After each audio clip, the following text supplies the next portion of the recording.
Sindh online TV में भलीकार आवा है मोहम्मद पहर शामिल करूं था हिन वक्त जो खबरों।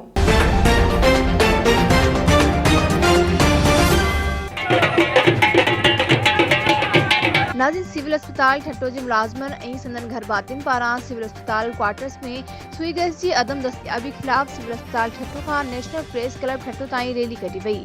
रैली में औरतुनि जे वॾे अंग में शिरकत कई। एहतिजाज कंदड़ मुलाज़मन मुतालबो कयो त सिविल अस्पताल ठट्टे जी क्वार्टरनि में रहंदड़ मुलाज़मन खे सुई गैस फराहम कई वञे।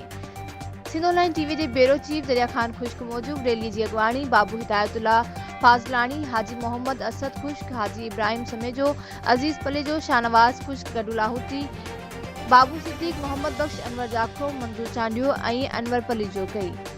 वधीक खबरुनि अपडेट जे लाइ ॾिसंदा रहो सिंध ऑनलाइन।